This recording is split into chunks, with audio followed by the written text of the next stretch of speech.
What is happening, guys? My name is Jamie. Today we are reviewing Suffering Hour and the album The Cyclic Reckoning. In case you don't know that Suffering Hour are a black and death metal band, they produced an album called The Cyclic Reckoning through Profound Law Records. Now, what can I say? Imagine you're walking into a haunted house as you are just surrounded by darkness. It's very obscure. You're walking up a staircase and you see a silhouette in the distance with red eyes. And then all of a sudden they try and chase you. You are trying to get out of this haunted house, but you can't. You can't. And you're going through these passages, these very atmospheric corridors. You can't escape this just crushing atmosphere. And you're just trying to get out, but you honestly cannot escape this haunted house. This is what The Cyclic Reckoning, in my opinion, sounds like.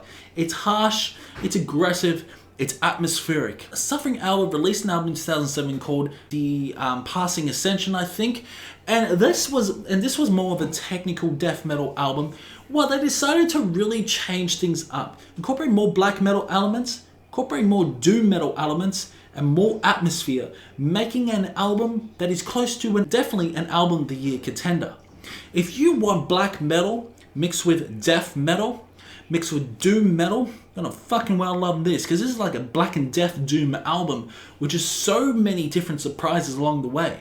Production, on the other hand, on this LP is absolutely fantastic, with a snare that is so reverby and organic in tone that creates this atmosphere, along with the vocals. These vocals are very cavernous and harsh, which creates another layer of atmosphere. Strong reverb tone within these vocals. Then you've got the guitars. The guitars are the main star, creating these dissonant riffs, these catchy melodic riffs as well. These whiny guitars, especially through track 2, Transcending Intents and Visions Transcended, and just these overall melodies that just get stuck in your head. This album runs for 45 minutes with 5 songs, with the last song, Foundations of Servitude, being the most catchiest song off the album and running at 16 minutes.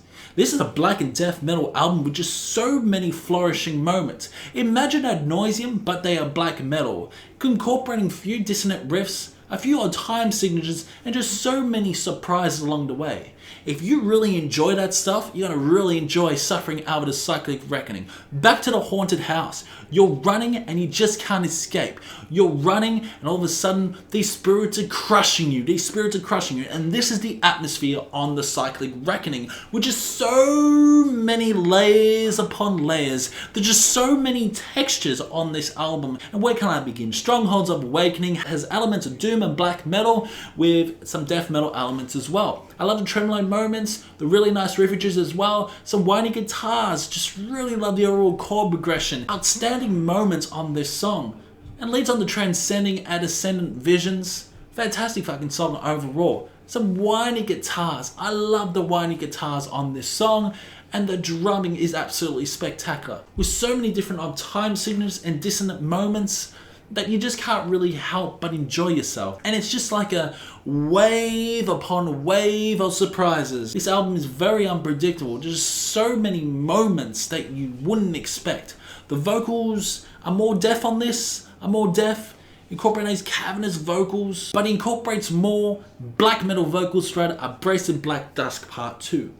At times, this album does remind me of bands such as Incantation, with his vocals, with the overall melodies, aggression with some of these songs. Aggression but atmospheric. Take a look at Diabolical Conquest, where this album is very similar, in my opinion, to Incantation's Diabolical Conquest, where it's very atmospheric, where it's very slow at times, but yet aggressive.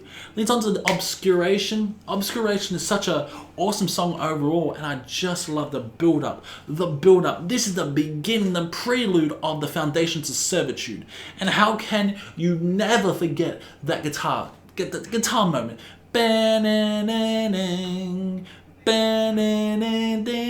Oh my god, that guitar melody is absolutely fucking amazing on the Foundations of Servitude. 16-minute song this is, and it just blows your balls off. Blast beats, death metal vocals, black metal vocals, tremolo pickings, guitar, intricate guitar moments, amazing riffages, amazing guitar melodies, amazing everything. The Foundations of Servitude has just so many solid moments that I absolutely love. The atmosphere. This particular song is so damn atmospheric in tone, and the way it ends. This is one of the most spookiest and gloomiest albums you could possibly get in 2021 at the moment, with just incredible layers upon textures. You know Shrek's favorite saying? Ogres are like onions. Yeah, well, this is like an onion. It's got layers upon layers of fucking everything on this album. No wonder it's my favorite album of February, because it's absolutely fucking magnificent. And a repetitive factor on this. You want to listen to this album over and over again. So yeah, for the Suffering album, the Cyclic Reckoning, it gets a solid 9 out of 10, no fucking doubt. And I bought the album. Yeah, I bought the album straight away. When I heard the Foundation of Servitude and that guitar melody, I just fell in love with it. I couldn't help but listen to the album over and over again, and yeah, I have completely fallen in love with it. I just really love every single intricate melody, proggy as well. There are progressive elements, some odd time signatures that you really can't help but enjoy. But for the Suffering Cyclic Reckoning, it gets a solid 9 out of 10. What did you think about the Suffering Hour, Cyclic Reckoning? Do you agree, disagree with my opinion? Drop a like, subscribe, or hit that notification bell, and I will see you in the next